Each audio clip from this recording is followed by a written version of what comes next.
Hi everyone. So this is the first video that we are going to be doing for our geography class where you guys are going to have some content that I'm going to be teaching you. If you want to write some notes down, that would be great. Like I said before, if you want that Cornell note-taking template, I'm going to put that up on Teams. I don't think that you can edit it in Word right now to take desktop notes, but you can print them off if you have a printer at home, and you can do it that way. So I'm going to try and edit this video so that you guys can see all of my slides up on the screen.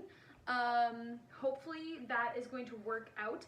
Bear with me. I am also very new to this format, so if the videos are kind of choppy, if they're not as smooth as I would like them to be or you would like them to be, just bear with me because we're going to get through this together. So this should be like a 10-ish minute lesson on our natural resources. So you guys just watched that cod moratorium video that happened in Newfoundland, and you guys had some really great responses on the blog posts about that. So I am very thankful for that. Thank you everybody who has been commenting and posting on Teams. That's been really, really appreciated. So what we're going to do today is we're just going to kind of wrap up that fishing mini unit. I'm going to post some questions on Teams in the assignment section, so please make sure that you finish those. So today is Tuesday. No, today is Wednesday. I'm so happy it's Wednesday. Tomorrow you guys will have time to work on those questions, and then Friday will be another content video. Monday will be a content video, Tuesday work day, Wednesday content video, Thursday work day, etc., etc., etc. So you guys are going to be able to get tomorrow to work on these questions and answers. There won't be any new content tomorrow. Okay, so without further ado, let's get on to fishing, Canada's fishing industry. So what's really cool about fishing in Canada is that it is our oldest industry. It's the one that's been making Canada the most amount of money for the longest amount of time. So back when Canada was first being discovered, there was this guy, his name was John Cabot. His real name was Giovanni Caboto. He was Italian, but he was sailing for the British. And when he came here, the thing that he thought was the most incredible was the amount of fish that he stumbled upon in the St. Lawrence. So in the St. Lawrence, his boat stopped because of how much cod was in the river. So imagine you're in a boat and your boat all of a sudden comes to a massive halt because of the amount of cod that is in that river. So Canada has a long history of fishing, and it is one of our most profitable and one of our longest industries.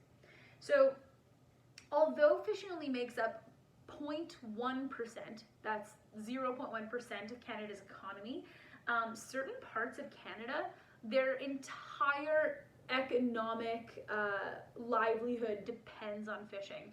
So if you're thinking about the East Coast, right, Newfoundland especially, a lot of their economy depends on fishing.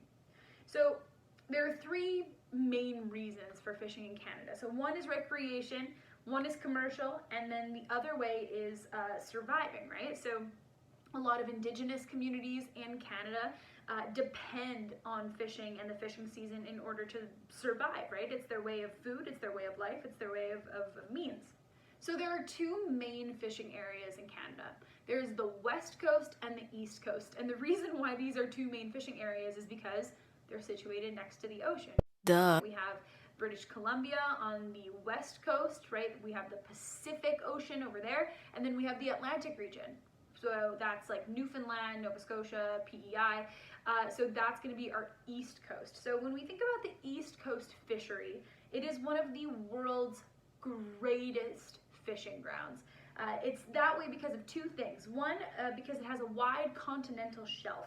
So basically there's a very, very shallow level of water surrounding North America, and this shallow level of water, it allows there to be lots and lots of different fishing banks on that east coast. So there is a wide continental shelf right along that east coast, and that allows for tons and tons of fishing grounds.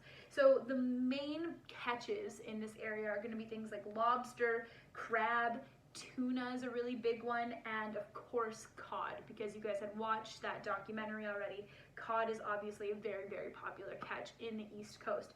I know that if you go to the East Coast, people always say you can't go without eating a lobster roll, or you can't go without eating like clam chowder. So it is a huge part of the East Coast identity. Lots of people earn their livelihoods that way, and it's a huge part of their culture, right? The fishing. So another fishing area in Canada is of course the West Coast, right? So going on the exact opposite end of Canada, we're headed to BC. Here you're gonna find a lot of salmon. So salmon is going to be the main harvest there. What's really, really interesting is the salmon life cycle, as you guys are gonna see on the screen right now. So basically, a female will lay thousands and thousands of eggs, like thousands of eggs, in a nest that she digs in a stream bed, and the eggs are fertilized by the male. The male adult will die right after they reproduce.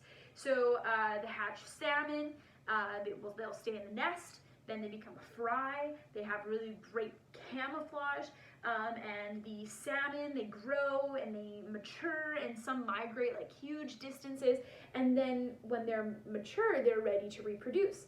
And as soon as they reproduce, they die. So a lot of the time you'll go to BC and you might see an entire stream that's filled with just a ton of dead salmon, and you might think, holy moly, what happened here? Well, it's actually because during reproduction season, most of the adult salmon will die. Hello. We have a visitor. She's just here to say hello. You are gonna probably get to know her pretty well. Okay. So she's just gonna chill here for a bit, I guess. There are a couple, oh, bye-bye. There are a couple different types of fishing. So there's freshwater fishing. This is the one that we are most exposed to here in Manitoba. So this includes things like Lake Winnipeg, Lake Manitoba, some of the big lakes, like all of the Great Lakes would be freshwater fishing, Great Slave Lake. This is mostly sport fishing, so this is the thing that you would probably like go out on your boat and do with your dad or your grandpa or your family. You're gonna go sport fishing, so this is just fishing for fun. Stella's about to knock down the camera. Oh boy. Alright. Meow! She's just chilling with you guys, which is great. But it also does include some commercial fishing, right? There's some fishermen in Manitoba that like earn their livelihood. Alright, we're gonna have to. Alright, there we go. Okay, thank you. There are some fishermen in Manitoba that will earn their living, will have an entire career based on fishing, but not a lot, right? Most of the fishing that goes on around here is sport fishing. And while this is obviously a very, very small amount of people that do earn their living, it's important to some, right? Now there is something called aquaculture. So basically we have freshwater fishing, which is the lakes, and then we have our mostly commercial fishing, which is on the East Coast and the West Coast, and then we have something called aquaculture, which is probably the most important, not the most important, I would say the most interesting. It's the most modern. It's basically fish farming. So fish are raised in like pens. So I'll be inserting a picture right here. They're raised in pens and they're fed until they reach maturity. So it's more predictable, right? Because you don't actually have to go out in the ocean. You don't have to think, oh, am I going to catch something big today? Am I going to catch something substantial in order to make some money? You don't have to worry about that because you always know how many fish you have, right? It's like having a dairy farm. It's not that you're ever wondering how many cows you're going to have tomorrow, right? You always know. So this is like fish farming. And it's controversial because some people say that it is unethical to be raising fish in these conditions.